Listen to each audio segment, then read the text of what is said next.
Boa tarde a todos. É um prazer aí tê-los participando desse evento conosco. A gente vai realizar esse webinar agora para apresentar para vocês algumas experiências aí bem interessantes relacionadas a Product Analytics. Meu nome é Aguinaldo Pedra, eu sou diretor da NV Sistemas, uma empresa que se notabilizou aí ao longo dos últimos anos, desenvolvendo parcerias com empresas de tecnologia. Uma parceria bem recente é com a Mixpanel, uma líder mundial nessa área de Product Analytics. Já atua no Brasil há alguns anos, já tem alguns clientes, a gente tem crescido forte. E a gente tem como convidado especial o Eduardo, da Descomplica, que vai apresentar um case bastante interessante. Boa tarde, Eduardo, tudo bem? Boa tarde, tudo bem? Legal. Daqui a pouco o Eduardo vai poder entrar mais detalhes aí sobre o case. Eu queria só revisar aqui rapidamente a agenda com vocês. A gente vai fazer uma breve introdução sobre Product Analytics e de que maneira a solução da Mixpanel se encaixa dentro desse contexto. E, em seguida, o Edu vai falar um pouquinho sobre a Descomplica e apresentar um estudo de caso, né? O contexto desse estudo, o problema que eles encontraram, situações interessantes aí que comparavam o que os usuários falavam versus o que os usuários faziam, um pouquinho sobre a coleta de dados, o comportamento dos usuários, a solução encontrada e os resultados alcançados. Então, ao final, a gente vai abrir para uma sessão de perguntas e respostas. O tema é bastante interessante, as experiências realizadas, aí, os resultados alcançados foram bem legais, eu acredito que vai ser bastante produtivo para todos. Bem, falando um pouquinho sobre Product Analytics, o ponto de partida é porque, afinal de contas, utilizar uma solução nessa área, principalmente para entender como é que os usuários estão se envolvendo com os seus produtos, né? Esse é o ponto de partida e é extremamente interessante porque, através de Product Analytics, a gente consegue rastrear essas pegadas digitais dos nossos usuários, né? Verificar de que maneira eles estão se envolvendo, o que eles estão gostando ou não dos nossos produtos e o que estão fazendo esses usuários retornarem ou abandonarem esses produtos. Além disso, a gente passa a ter diversas fontes de dados consolidadas numa única tela, com dashboards que vão mostrar, através de diferentes formas de visualização, rapidamente o que está acontecendo em diversas frentes de atuação. A importância do Product Analytics está especialmente relacionada ao que efetivamente esses usuários estão fazendo e não o que necessariamente eles dizem que fazem. O caso da Descomplica vai ilustrar isso de uma forma bastante interessante. Tem um outro aspecto também, a McKinsey já identificou aí que empresas que abordam essas análises acabam tendo uma lucratividade maior do que as empresas que não fazem. E, para isso, obviamente, a análise de produtos tem um papel relevante. Bem, o que eu posso ter como objetivos quando eu começo a trabalhar com Product Analytics? Um aspecto importante é melhorar a retenção de produtos. É mais uma situação que vai ser abordada hoje no case da Descomplica. Eu posso também segmentar os meus usuários, identificando aqueles mais rentáveis. Eu posso ter um apoio à decisão sobre os recursos que eu vou investir, os recursos financeiros em áreas, por exemplo, como marketing. Eu posso entender melhor como que esses usuários estão usando o meu site ou o meu produto, o meu app, né? Outro aspecto importante, quais são as dores dos usuários, mais uma situação bastante interessante que vai ser abordada pelo Eduardo. E reduzir o churn. Acho que são não todos, mas importantes objetivos que a gente pode ter ao implementar uma solução de Product Analytics. A tomada de decisão estratégica ela acontece a todo dia e Product Analytics também ajuda nesse aspecto, porque as ideias elas vão surgindo, mas a questão é como que eu vou priorizar todas as ideias que estão surgindo. Eu vou, por exemplo, alocar mais recursos na minha versão de web, na minha versão Android, na versão iOS. É o momento de criar uma nova funcionalidade. Que funcionalidade seria essa? É interessante localizar o produto para diferentes regiões, fazer adaptações regionais.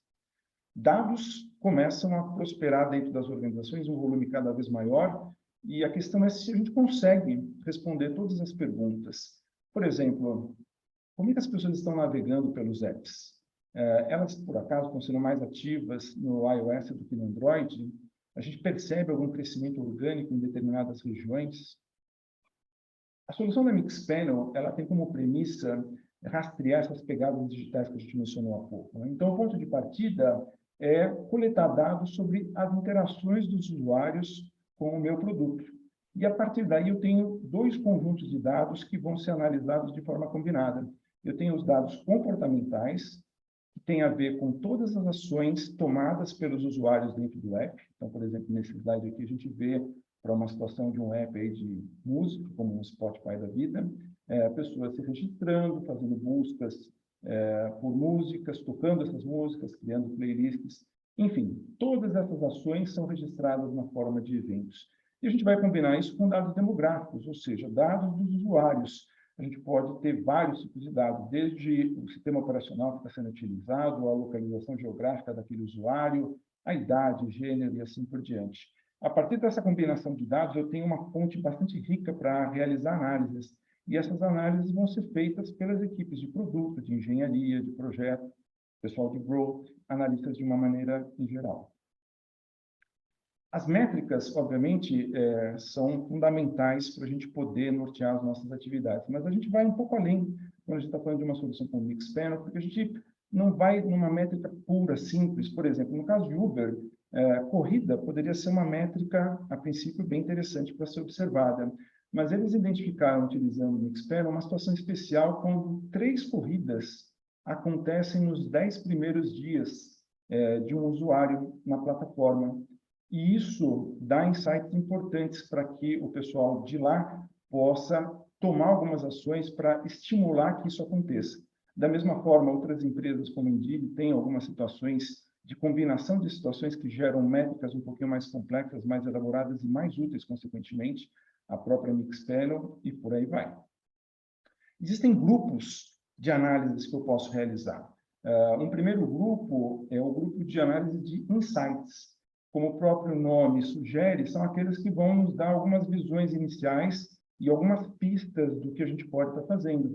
Esse slide mostra, como ilustração, uma situação que ilustra como determinados usuários estão se comportando na questão de visualização de vídeos entre diferentes ambientes. Então, a gente percebe aqui que no iOS a gente tem uma visualização maior do que aqueles usuários que estão em Android, que as duas ainda são maiores do que aqueles que estão usando a aplicação via web. Mas existem outras perguntas que podem ser respondidas, né? Por exemplo, quantos usuários tiveram uma sessão no aplicativo móvel ontem? Ou, quantos vídeos são assistidos por sessão? Ou ainda, como o cohorte de usuários avançados, né, os Power Users, cresceu nos últimos 6 meses? Da mesma forma, um conjunto de análise de funil acaba sendo bastante interessante para a gente perceber como é que está acontecendo a conversão entre diferentes etapas de utilização do meu app. Eu vejo nessa ilustração aqui como as conversões vão acontecendo no momento do sign-up, né, do registro, para uma visualização de um vídeo, para uma curtida. E eu posso estender e observar outras questões importantes, por exemplo, como a porcentagem de usuários convertidos por meio do meu funil de inscrição em 7 dias, ou em que etapa do funil de inscrição a maioria dos usuários desistiu, ou ainda, quanto tempo a maioria dos usuários leva para concluir o meu funil de pagamento. Eventualmente, eu posso considerar uma análise geográfica, por exemplo, a taxa de conversão do funil de pagamento em São Paulo mudou ao longo do tempo? Será que ela é diferente de uma outra região, de um outro estado, como Rio de Janeiro, por exemplo? Outro tipo de análise bastante interessante é o de fluxo, né, que me permite identificar o que o usuário faz, por exemplo, depois de uma determinada ação, de um determinado evento. Ou, ao contrário, o que ele faz antes até chegar a esse evento. A quantidade de eventos antes ou depois eu posso definir. E aí eu vou poder identificar os caminhos mais comuns. E começar a responder algumas perguntas, como, por exemplo, o que os usuários fizeram imediatamente após a inscrição? Ou, quais são os conjuntos de ações mais comuns realizados após a abertura do aplicativo? Ou ainda, como os usuários navegam entre a criação da conta e a exibição do primeiro vídeo? São informações extremamente relevantes para as aplicações que a gente desenvolve. Outro grupo importante é o de retenção. Isso também vai ser abordado com bastante detalhe na apresentação do Eduardo, no Case Ele Descomplica. E a gente pode responder perguntas importantes como quantos usuários ainda estão ativos 2 semanas após a inscrição? Ou qual a porcentagem de usuários ainda assiste a vídeos após 7 dias? Finalmente, como minha retenção de vídeos e edição de 7 dias mudou ao longo do tempo. Obviamente, as perguntas vão variar de setor de indústria para outros setores, né? A gente tem aí, no caso, vídeos, músicas, mas a gente tem comércio eletrônico, a gente tem fintechs e assim por diante. A solução da Mixpanel é uma solução aberta, no sentido que ela permite trazer dados de várias fontes, mas também exportar dados para outras fontes, de forma que ele pode ser eventualmente combinado posteriormente com dados de soluções de BI para análises mais refinadas ainda. E é uma solução que se integra com outras soluções de mercado para dar mais produtividade aos usuários. Então, eu tenho diferentes categorias de soluções de mercado e posso combiná-las com o Mixpanel. Por exemplo, eu posso identificar uma situação de risco potencial, de churn, e querer abordar, através de uma solução de messaging, essas empresas, ou esses usuários, para que eu transmita alguma mensagem para evitar uma situação complicada para a minha organização. Ou, eventualmente, eu posso estimular, como, por exemplo, naquele exemplo da Uber, se eu posso ter uma situação onde eu já identifico pessoas na segunda corrida, ainda dentro dos 10 dias, eu posso querer mandar uma campanha promocional para estimular a terceira corrida naquele período de 10 dias. Enfim, existem várias perguntas com as quais a gente tem que lidar no dia a dia. A gente está falando, essencialmente, de usar uma solução de Product Analytics para entender o que aconteceu efetivamente, por que isso aconteceu, o que nós devemos fazer. E, uma vez feito alguma coisa, identificar se aquilo funcionou ou não.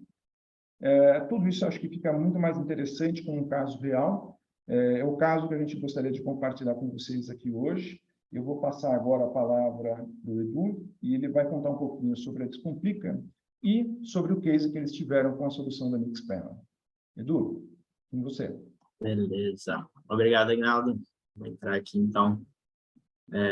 Boa tarde, pessoal. Compartilhando minha tela aqui. Então, vou falar um pouquinho, então, como o Aguinaldo já introduziu, sobre um case que a gente, real aqui, que a gente usou dentro do Descomplica, né? E como o Mixpanel ajudou a gente bastante a entender os dados, né? E tomar conclusões a partir disso.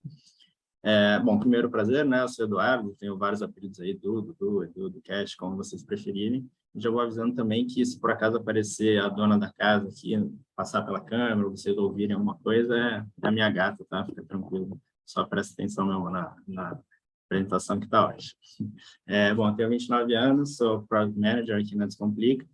E, muito brevemente, né, eu sou formado em Engenharia de Computação aqui na FJ do Rio. Moro aqui, né, já tenho uns 10 anos aqui no Rio, mas sou de São Paulo. Cheguei a fundar uma startup quando eu ainda estava ali na graduação, né, estava terminando ali minha formação. Enfim, uma edtech ali, uma plataforma de estudos, né, de exercícios, e até que a gente se deparou com a Descomplica, e a Descomplica se interessou muito pelo nosso produto, se interessou muito pelas pessoas que estavam construindo, e fez uma proposta de compra. Então a gente passou a integrar o time da Descomplica, e ainda, naquela época, ainda era engenheiro, ainda era desenvolvedor, até que eu fiz uma transição para produto. Então, estou aqui na Descomplica há 4 anos e meio, quase 5 anos aí, e dentro de produto já vai fazer aí 3 anos que eu estou trabalhando nessa área.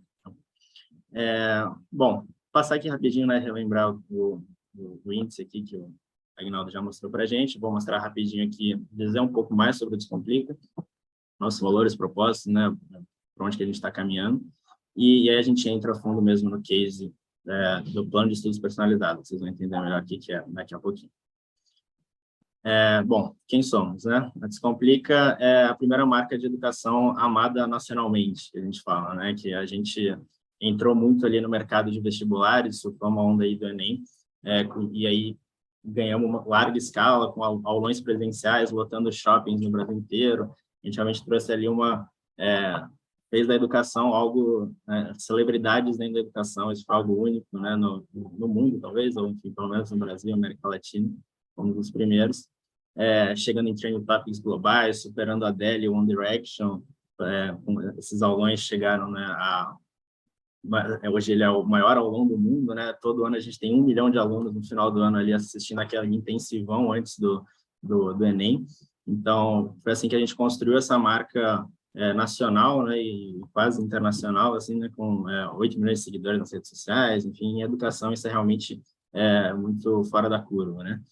na verdade, hoje a gente entrega aprendizado para a vida toda, né? A gente se popularizou muito no Enem, mas a gente protagoniza mesmo a educação superior também, sendo a primeira faculdade 100% digital, e a gente fala que a gente entrega educação sem distância, né? Que a educação no Brasil, infelizmente, ela tem muitas distâncias, não só pensando no remoto, né? Mas pensando que é muito difícil chegar numa faculdade, né? O acesso à faculdade é muito difícil, muitas pessoas que não têm condições, não têm base, e a gente tenta encurtar essas distâncias justamente oferecendo educação de altíssima qualidade a baixíssimo custo. E hoje a gente já tem 100 mil, estamos batendo aí 100 mil estudantes de graduação e pós-graduação, né? Então, números muito relevantes.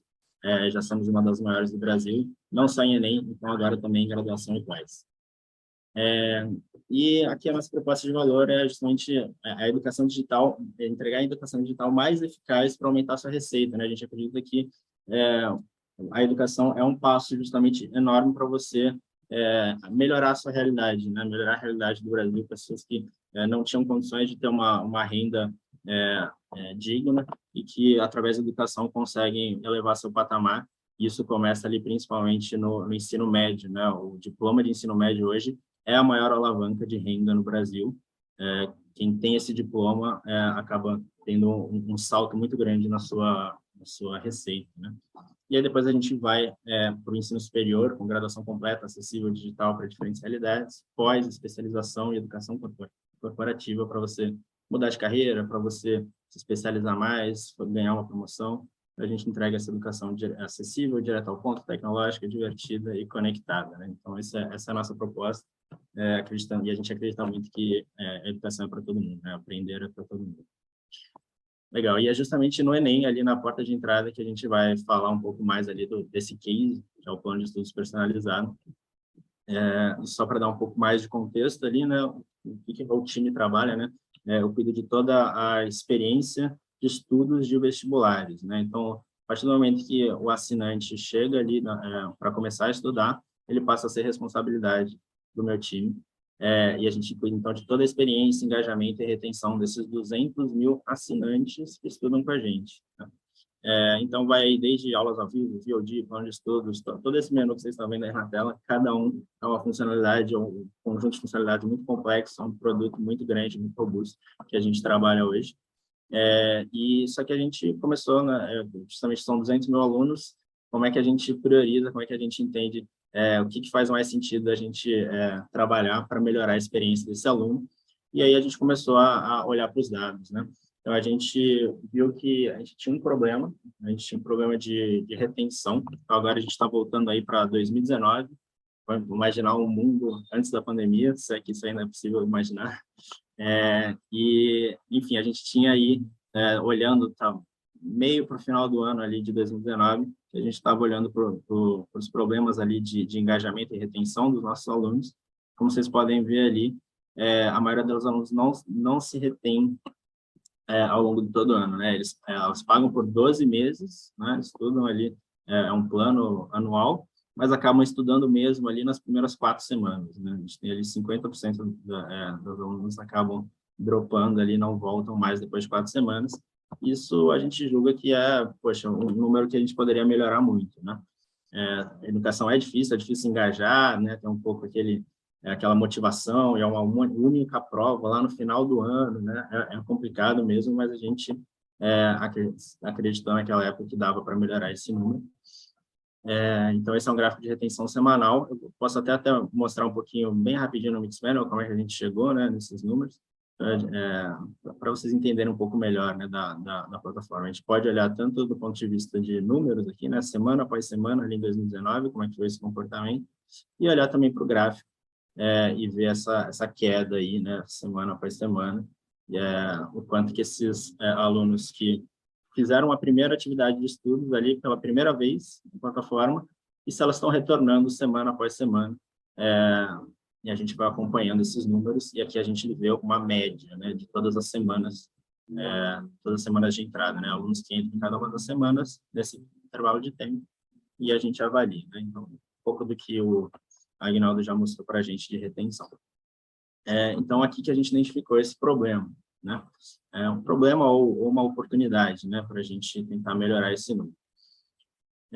E aí, o que a gente fez, né? Então, vamos ver o que os usuários estão falando, né? Olhamos para a pesquisa ali, a gente faz uma pesquisa anual, né? No início do ano, então está começando as aulas, a gente faz uma pesquisa grande ali, demográfica e de comportamento, de perfil do aluno, e como a nossa base é muito grande, a gente consegue ter bastante insight, né? E uma das perguntas que chamou a atenção, que é quantas vezes por semana você imagina que vai acessar a plataforma esse ano, né? Quanto você está esperando estudar, qual é a sua motivação, né? Isso lá em janeiro, que a gente fez essa pergunta. Quase 90% dos alunos falando, eu vou estudar mais de 4 vezes na semana, ou seja, vai estudar todo dia. E a gente, não é isso. Pô, se você parar para pensar, não é uma coisa muito fácil de fazer, né? São alunos que têm que estar muito, muito dedicados, mas eles acreditam. E tem um pouco daquele efeito academia, né? Aquele projeto verão, ano que vem eu vou com tudo. Então, acho que tem um pouco dessa motivação no início do ano. E aí a gente vai olhar, então, peraí, mas será que esses alunos estão mesmo fazendo o que eles estão falando, né? E aí a gente vai olhar ali esses dados e ver ali, esse gráfico aqui é quantos dias de estudo por semana os alunos estão vindo estudar, né, na plataforma, né? E aqui a gente está olhando para a primeira semana de fevereiro, que é o volta às aulas, é o período de maior engajamento que a gente tem. E já nessa primeira semana que a gente esperaria, pô, beleza, pelo menos na primeira semana a galera está dando gás. E a gente já vê ali uma quebra grande, vou mostrar também ali no Mixpanel. Então, aqui a gente tem 66% da galera que não estudou, não está vindo aqui 5 vezes na semana, está vindo 4 vezes, né? Então, só para vocês entenderem melhor o que significa isso daqui, né? Eu estou olhando para aula assistida, né? Eu assisti uma aula e eu estou vendo aqui em quantos dias diferentes esse aluno, cada aluno, fez esse evento, né? Por semana, né? É que eu quebro por semana.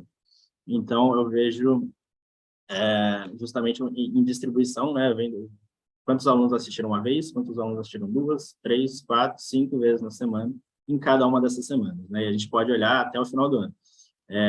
E é engraçado como já na primeira semana a gente tem 2/3 ali que não estão falando o que eles prometeram que eles iam fazer, né? Dá até para a gente olhar uma visão aqui, eu posso customizar esse intervalo e olhar, peraí, vamos ver quem falou, né?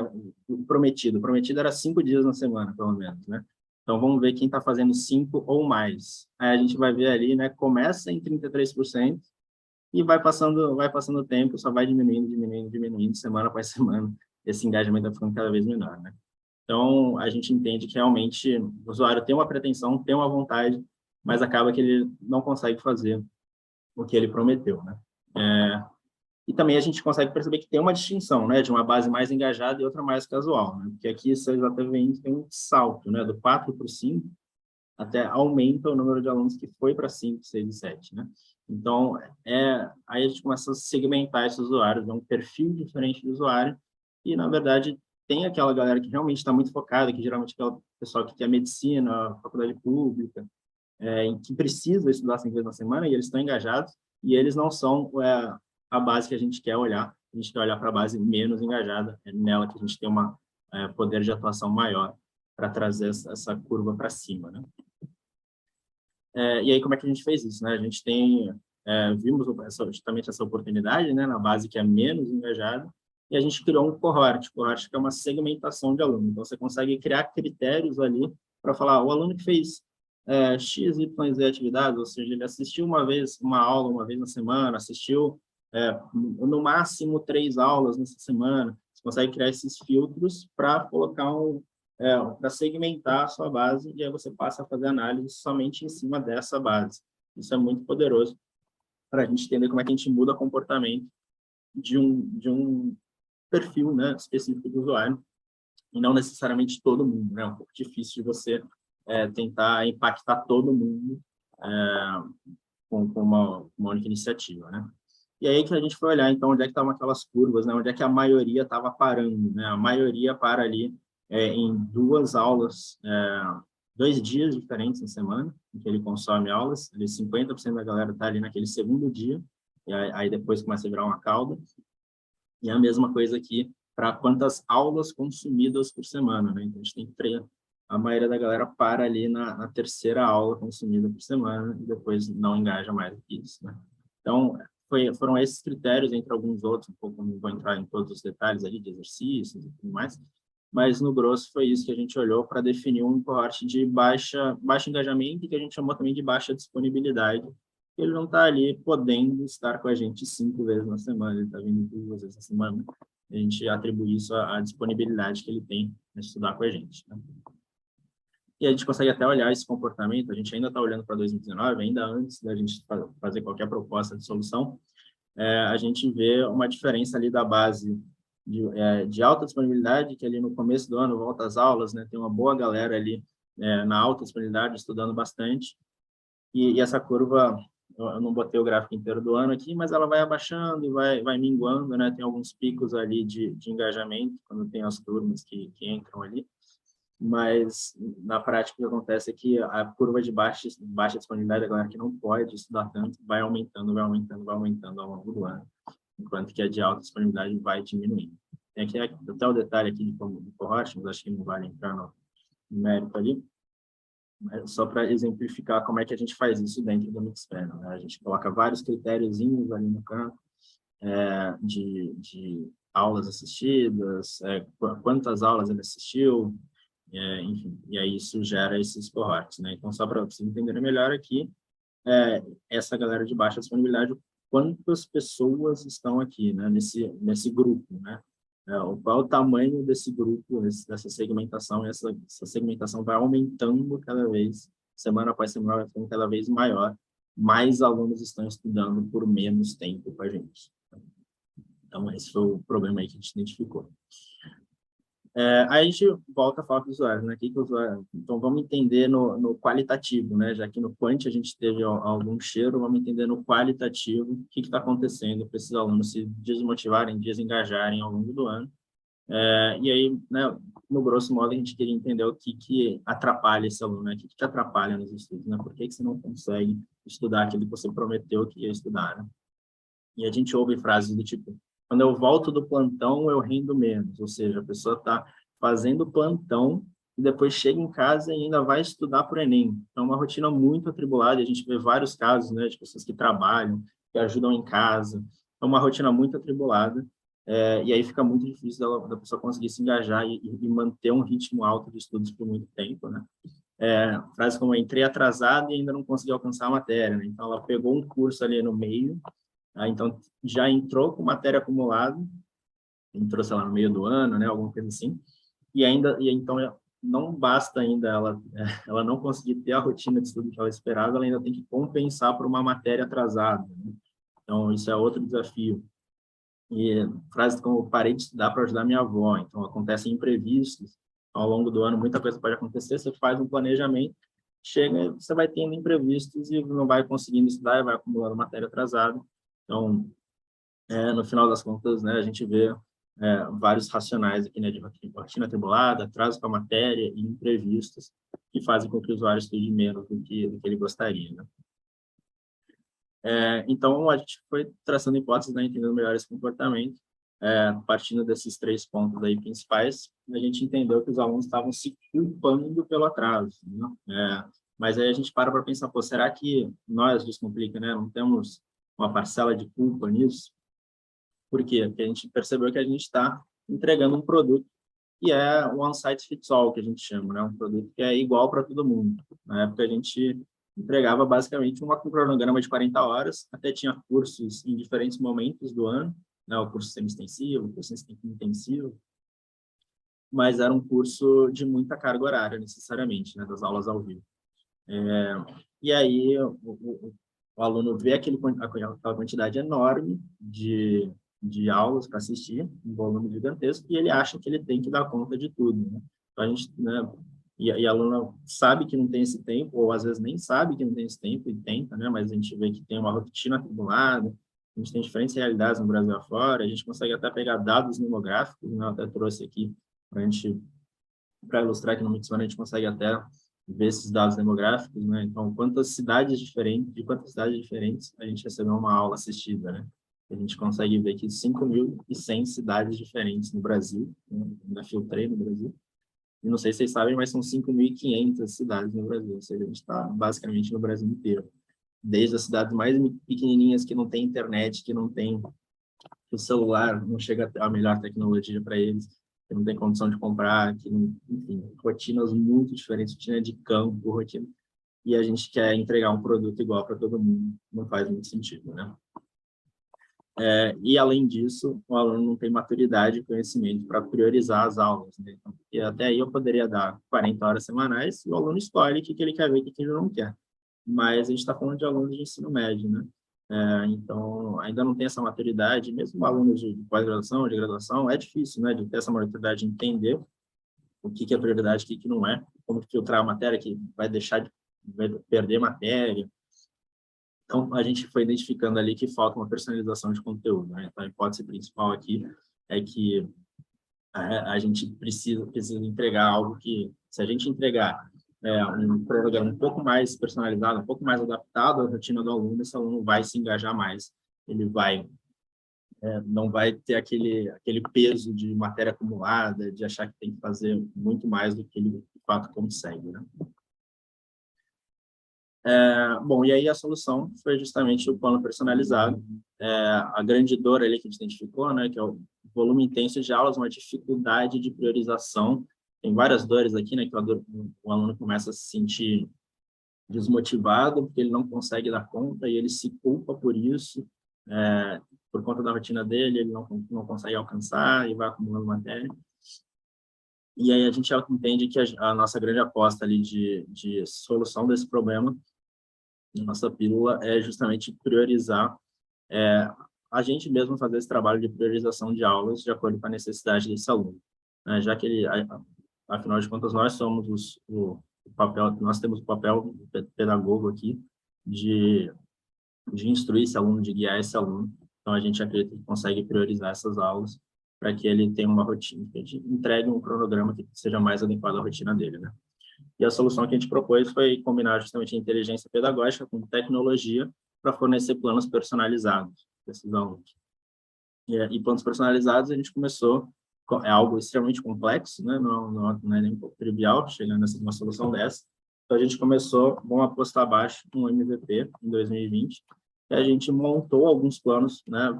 Pegamos planos pré-montados pelos pedagógicos, com diferentes cargas horárias, e a gente encaixou os alunos dentro desses planos de acordo com o perfil que eles nos informavam. Então, a gente fazia algumas perguntas para ele, para encaixar ele num perfil, e aí a gente entregava para ele um plano ali já pré-montado, que tinha uma carga horária um pouco mais condizente com a rotina dele.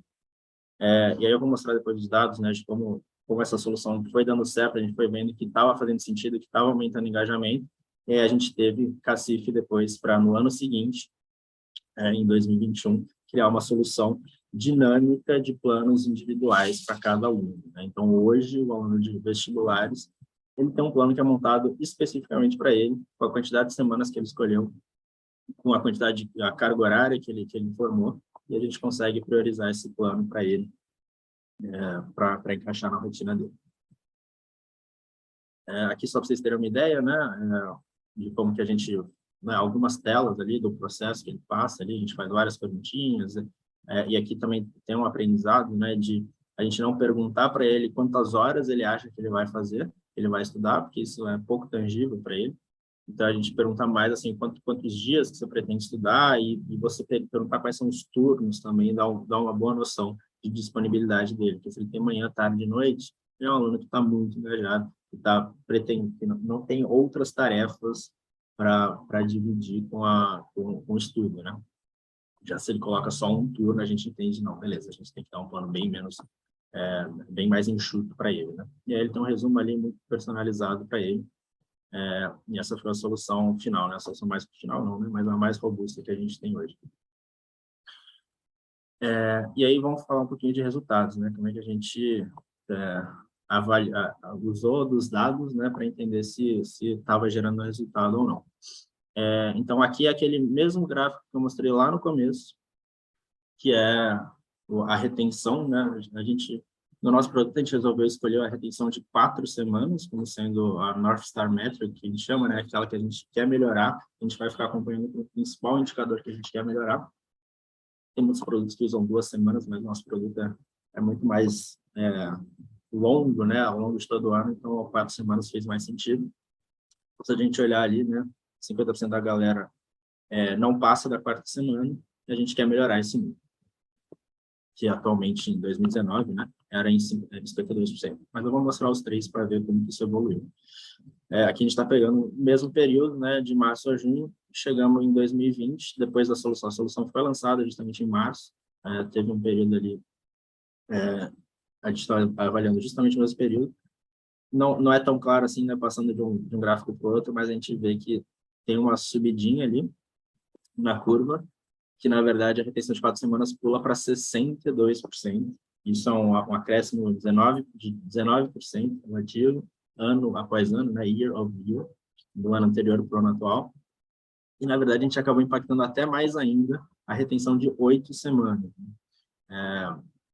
Foi ali um acréscimo de 24%. E aí, com esses números, a gente pôde bancar ali uma solução ainda mais robusta para ver se a gente consegue melhorar ainda mais essa retenção. A gente chegou, então, em 2021, com a nova solução, também lançada em março, um pouco depois da volta às aulas ali, e a gente teve mais um acréscimo significativo de 13% na nossa North Star Metric, impactando de novo mais ainda a retenção de 8 semanas. Então, 2 meses depois, esse aluno está se mantendo cada vez mais com a gente.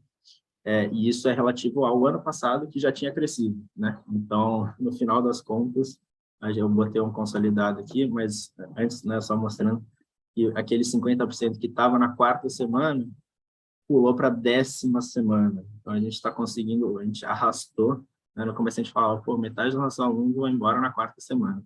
Agora a gente pode falar que metade dos nossos alunos vão embora na 10ª semana. É um impacto muito significativo. E aí um consolidado, né, para ficar um pouco mais claro, a curva de 2019, de 2020 e de 2021. Essa é a retenção semanal, a gente está olhando sempre para a mesma métrica.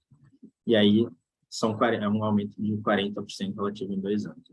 Tudo isso graças ao Mixpanel. O Mixpanel ajuda muito essa visualização, né, só para vocês terem uma ideia, mas é aquele mesmo gráfico, só que no ano de 2021, usando os mesmos critérios, e a gente consegue ver ali aqui, acho que esse daqui eu não tinha carregado, mas ele vai mostrar aqui justamente essa retenção.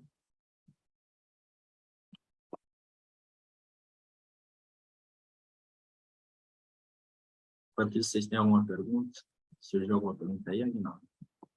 Podemos deixar para o final também, se for o caso. Já tem uma pergunta aqui, mas se você quiser concluir, a gente pode fazer a sessão no final. O que você acha? Você Tá tem bom, uma vou conclusão concluir. aí, não tem? Temos uma conclusão, deixa eu voltar para ela. Então, vamos seguindo aqui, isso é muito relativo, e aí aqui talvez surja um questionamento aí na cabeça de vocês, que peraí, mas teve uma pandemia aqui no meio, né? Isso certamente teve um impacto muito alto no estudo online, né? A gente faz o estudo online, estudo à distância, então fica esse desafio de, peraí, quanto que foi a gente mesmo, né, com essa iniciativa, que trouxe esse aumento de engajamento, e quanto que, na verdade, foi comportamento ali de pandemia que foi alterado, né? E realmente é um desafio difícil, e a gente foi olhar ali dentro de um impacto um pouco mais direto. A gente tem vários indicadores que mostram o quanto que a funcionalidade em si gerou impacto, e o principal deles aqui, que esse vai ser um pouquinho mais complexo de entender, que ele meio que consolida tudo, é uma funcionalidade até não tão usada no Mixpanel, mas que mostra, vou abrir aqui que vai ficar bem mais claro de entender. Aqui a gente chama impact, isso, né, que a gente mensura o quanto que um dado evento causou de impacto em um outro evento. Ou seja, a partir do momento que eu lancei a configuração do plano de estudo, o quanto que os alunos que antes não tinham configurado passaram a fazer mais de um certo evento que eu escolhi aqui como a aula assistida, né? O que significa? Então, antes do lançamento do plano de estudos, a gente tinha um comportamento aqui de uma média de mais ou menos ali 1,7 aulas assistidas de forma geral para os alunos. E aí, a partir do momento em que ele faz a configuração do plano, e ele passa a estudar com um plano personalizado, esse número aumenta para 4. Então, isso olhando dentro do mesmo ano, 2 semanas antes, 2 semanas depois dele realizar esse evento, o quanto que isso está impactando no consumo de aulas. E aqui o laranjinha é quem não adotou, né? Quem optou por não fazer o plano personalizado. E ele estava ali numa média de 0,8 e manteve em 0,8. Era um aluno já menos engajado, mas não teve alteração ali no comportamento dele, enquanto que o aluno que já era mais engajado e que adotou a nossa funcionalidade, ele teve um acréscimo ali de quase 150% na quantidade de aulas assistidas. Então, isso é um dos indicadores que a gente consegue ver, sem precisar comparar com o ano anterior, né? Porque comparar com o ano anterior atrapalha por conta da pandemia. A gente olha o comportamento antes dele aderir àquela funcionalidade e depois dele aderir à funcionalidade, e a gente entende que realmente ela teve um impacto muito significativo no consumo de aulas, né? Bom, de forma geral era isso. Eu vou trazer só um takeaway, um presentinho ali, no que fica, né? Os 10% que você vai levar para casa nessa apresentação. Depois de tudo isso que eu falei, muito dado, muito número, não deve ser tão fácil de absorver, mas acho que tem 2 aprendizados legais aqui, que são, primeiramente, que é melhor que ouvir o usuário, é ver como ele se comporta. Então, assim, a gente precisa conversar com o usuário, né? Mas a gente tem formas de entender melhor como que esse usuário se comporta, usando os dados, olhando o comportamento, e até fica uma dica aqui também, o tipo de pergunta que você faz para esse aluno para entender melhor, né? Uma coisa é você perguntar quantas vezes na semana você pretende estudar esse ano. Outra coisa é você perguntar para ele, essa semana, quantas vezes você estudou? Aí ele começa a falar, pô, não, mas essa semana eu tive que estar imprevisto, não sei o quê, porque eu tive que levar minha mãe no médico. Aí você começa a ver que, peraí, então, dos 5 dias que você falou que você estudar, você só estudou 3 ou 2 na semana. Aí você começa a entender melhor e aprofundar no problema. Uma coisa é o que o usuário tem vontade de fazer, não é que ele está mentindo, né? Ele tem vontade de fazer, mas ele, na realidade dele pode ser diferente, né? E outro aprendizado é não tentar resolver o problema de todos os usuários, né? A gente sabia que tinha encontrou um segmento, né, que tinha uma maior oportunidade para gerar maior impacto. Não adianta a gente tentar melhorar para todo mundo. Não adianta a gente falar, pô, caramba, já tem uma base ali que está super engajada. Assim, o plano de estudos provavelmente não fez muita diferença para ele. Ele já estudava 40 horas por semana, a gente fez um plano personalizado que entregou de novo 40 horas por semana para ele. Então, não mudou muito o engajamento dessa faixa de aluno que já é muito engajado. Mas já aquele segmento que estava mais desengajado, que tinha uma rotina mais atribulada, a gente conseguiu gerar mais impacto. Então, é importante você usar os dados para tentar encontrar o segmento onde tem maior oportunidade, né? Onde está tendo mais dor, mais dificuldade ali para o aluno se engajar com o seu produto, engajar com a sua funcionalidade, e você tentar fazer com que esse aluno, esse usuário, né, seja mais impactado pelas suas iniciativas. É isso. Espero que vocês tenham perguntas. Estou à disposição. Muito bom. Edu, obrigado. Apresentação excelente. A gente já tem perguntas aqui e temos alguns minutos ainda disponíveis, então a gente vai aproveitar para fazer um Q&A. Tem algumas perguntas mais específicas, outras um pouco mais abrangentes. Eu vou colocá-las para você aqui pela ordem de chegada, tá bom? A primeira aqui é a seguinte, se vocês utilizam o Identify e o Group do Mixpanel para encontrar cluster de usuários. Essa é bem específica, né? Tá, Identify e Group, não, nunca usei essa ferramenta. O cluster eu acabo indo muito atrás de comportamento, conversando com o usuário, eu vou entendendo quais são as personas, e aí eu tenho que depois trazer, identificar qual é o comportamento dessas pessoas em termos de dados para fazer essa segmentação, essa clusterização. Mas Identify Group eu nunca usei para esse propósito, não. Ok. Tem uma outra pergunta aqui, mais ou menos em quanto tempo vocês conseguiram implementar e acessar os dados no Mixpanel? O processo de implementação, né? Como é que foi? Tá, a implementação ela é bem simples, tá? Você precisa de uma configuração inicial. Eu não estava no Descomplica quando isso foi implementado, né? Tem, sei lá, uns 7, 8 anos que o Mixpanel está aqui no Descomplica, mas eu sei que a configuração dele é muito simples, e aí o mais importante para um gerente de produto ou para um CEO, enfim, precisa estar atento a quais eventos que você quer registrar, porque a implementação inicial ali é uma configuração muito simples, e aí você precisa adicionar os eventos mais específicos que você queira ter dentro do seu produto. Então, quero registrar toda vez que o aluno assistir uma aula, quero identificar qual aula é essa, né? Quais os detalhes, tudo isso você precisa passar dentro do código das coisas que são específicas do seu produto. Então, é importante, num setup inicial, já tentar pensar em, pelo menos, como é que é essa jornada e identificar os pontos que são mais importantes ali para você metrificar e depois poder acompanhar no Mixpanel. Então, é mais essa vigilância constante de estar sempre que você adiciona uma nova funcionalidade, você criar as métricas para essa funcionalidade para você poder acompanhar. Porque os dados, eles chegam imediatamente, né? No Mixpanel, eles chegam em tempo real. Literalmente, no segundo seguinte que você disparou um evento, você já consegue ver ele no Mixpanel, no dashboard. Então, esse acesso aos dados é imediato. E aí, mais é você ficar se policiando para sempre adicionar novos trackings, né, que a gente chama, novas métricas ali dentro do seu produto para disparar esses eventos no momento que você precisa, né? Essa próxima pergunta tem relação com o que você acabou de falar, que é a seguinte: como vocês planejam a criação dos eventos que serão mapeados pela plataforma?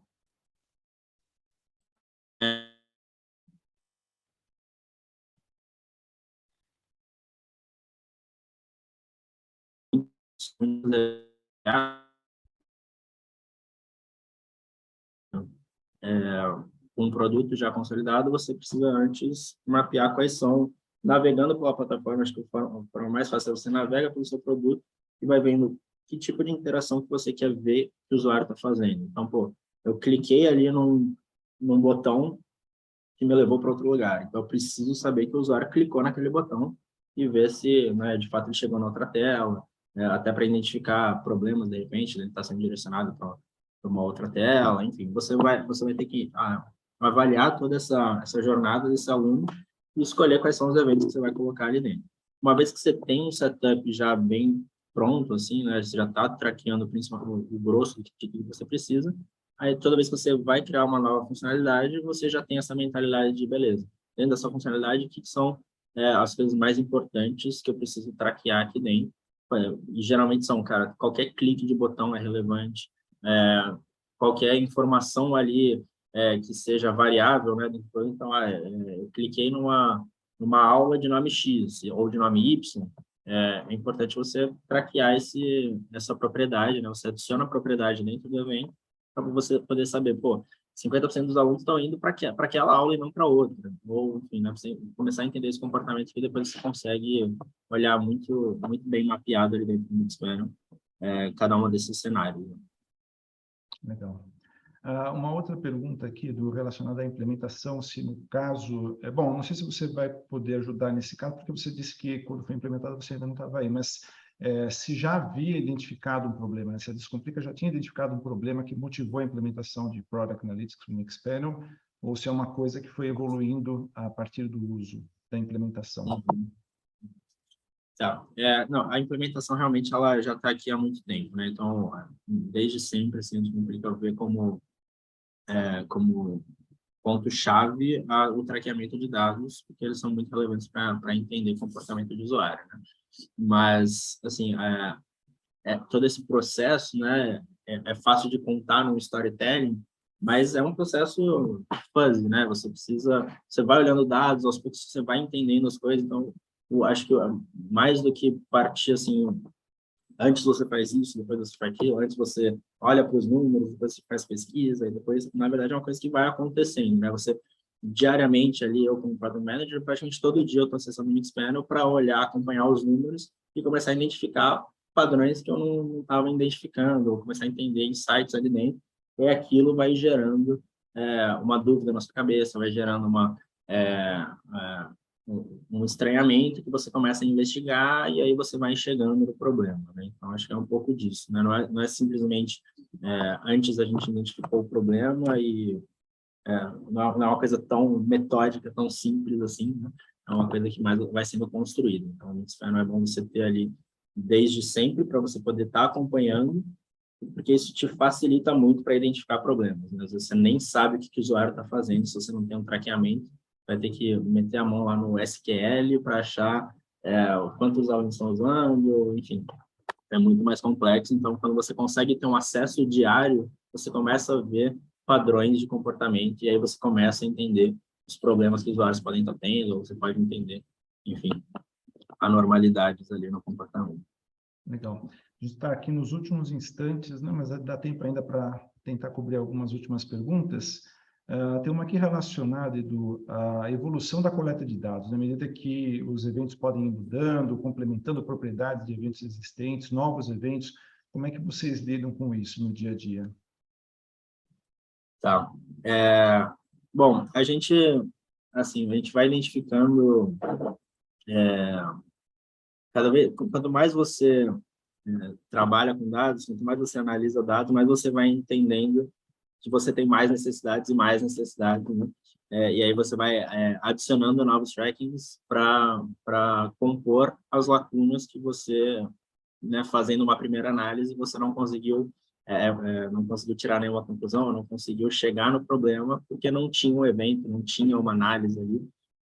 E aí tem até uma frustração de você, queria muito saber esse evento, mas eu esqueci de falar para o desenvolvedor ali, colocar aquele evento, que ia me ajudar muito para entender um certo comportamento. Aí você vai lá, então é um trabalho ali de formiguinha, de ir melhorando, né, o seu traqueamento. Isso vai evoluindo, e a própria plataforma, assim, o Mixpanel também, foi evoluindo e trazendo mais funcionalidades, então você tem que se atualizar, às vezes, porque te ajuda muito, às vezes, uma funcionalidade que você nem sabe que existe, ou que você foi introduzida e que facilita muito a sua vida. Aqueles mesmos dados ali de distribuição que eu estava mostrando lá no começo, de distribuição de dias na semana, no começo, naquela época, em 2019, eu fazia em planilha, eu tinha que pegar os dados que tinham no Mixpanel, mas não existia a funcionalidade de distribuição lá dentro. Eu tinha que baixar aqueles dados e colocar numa planilha e gerar a visualização de distribuição. E agora isso está pronto ali dentro do produto, facilita muito. Então, vai evoluindo, né? Tanto a coleta de dados, quanto o produto Mixpanel, quanto o seu produto, vão evoluindo e você vai acompanhando essa evolução, né? Legal. Uma questão aqui relacionada à curva de aprendizagem de Mixpanel. Imagina que vocês devem ter funcionários aí, pessoas entrando e passando por um processo de aprendizagem. Como é que é essa aprendizagem? E se vocês hoje chegarem em algum estágio, por exemplo, de ter pessoas que só fazem isso, 100% dedicadas a Mixpanel, ou se elas mesclam com outras funções? Tá, legal. A implementação em si do Mixpanel é simples, né? Na verdade, ali vai muito do time de engenharia mesmo, que está trabalhando diretamente com o seu produto.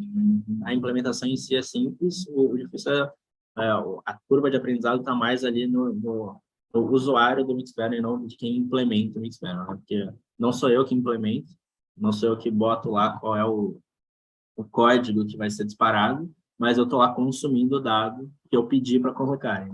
Então, é muito mais ali você usar a ferramenta e saber usar a ferramenta, porque ela te dá um potencial gigantesco, mas você precisa saber usar. E isso existe sim uma curva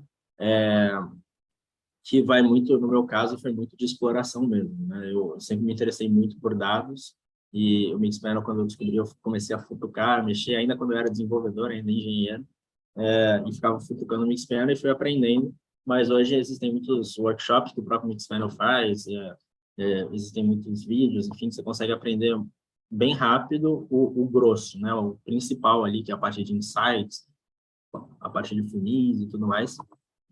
Esse grosso, assim, é simples, você aprende rápido, e aí uma vez que você aprende isso, você vai começando a futucar e vai descobrindo novas funcionalidades e vai ampliando o seu leque de ferramentas, né? E sobre ter gente 100% dedicada ao Mixpanel, na verdade, a gente tem muita gente 100% dedicada a dados, né? O Mixpanel é uma das ferramentas de dados que a gente usa, essa que é muito mais para consumo de dados, né, o Mixpanel, mas tem toda uma parte de armazenamento de dados, né, todo um controle que a gente tem aqui dentro.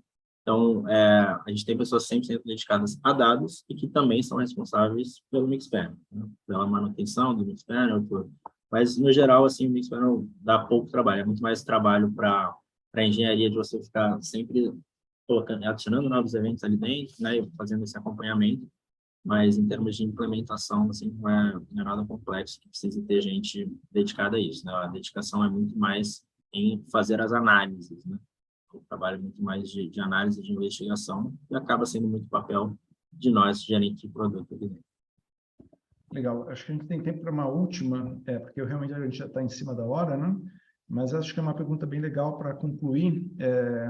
Essa pergunta é, qual o seu maior desafio com o uso do Mixpanel no dia a dia? Meu maior desafio é não usar ele o dia inteiro.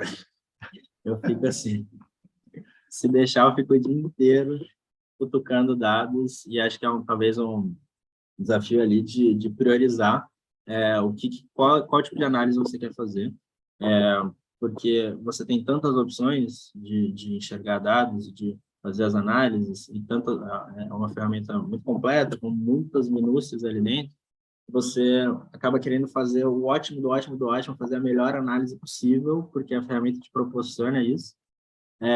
E é tipo, se você não passa para trás, eu vou fazer algo simples, vou fazer algo, uma análise ali um pouco mais abrangente, que eu não vai gastar tanto tempo nisso, porque eu tenho muitas análises para fazer. Se eu me aprofundar demais, acaba sendo um problema, né? Acho que esse é um desafio grande. Mas também existe um desafio ali de consistência, no sentido de, dependendo da forma como eu faço a minha análise, eu posso tirar conclusões erradas. Eu posso estar olhando, por exemplo, se eu esqueço de fazer um filtro para olhar para a galera só de vestibulares, e aí eu vou estar, na verdade, olhando o mesmo dado para a galera de vestibulares, pós-graduação, graduação, né? Então, preciso saber muito bem o que eu estou fazendo para não tirar conclusões erradas a partir dos dados, a partir das análises que eu estou fazendo. Isso é bem importante, você vai ganhando o domínio da ferramenta. Já aconteceu várias vezes de eu olhar para trás e falar, caramba, essa análise que eu fiz estava tudo errado, porque eu esqueci de aplicar um filtro, porque eu olhei por uma ótica diferente. Então, isso é um pouco desafiador mesmo, você olhar e fazer uma análise que seja bem coesa ali com o que você está pretendendo fazer. Legal. Bom, Eduardo, obrigado pelo seu tempo, pela apresentação que você preparou, conteúdo super rico. Você colocou aí teu link, né, para o perfil no LinkedIn. As pessoas que tenham algumas perguntas, a gente não tem mais tempo, elas podem te procurar. Eu tenho certeza que Podem, por você tem favor. bastante Podem me experiência para trocar adicionar. com todos, né? Agradeço mais uma vez, Edu, pela tua participação. A todos que separaram esse tempinho aí do dia, atribulado de cada um, né, para poder participar. Esse evento foi gravado, a gente vai estar disponibilizando o link para vocês nos próximos dias, e a gente fica à disposição, tanto o Edu quanto eu, para falar um pouquinho sobre Mixpanel e trocar algumas ideias sobre possibilidades para as empresas de todos vocês, tá bom? Obrigado e um grande abraço. Valeu, Edu. Perfeito, abraço. Tchau, tchau.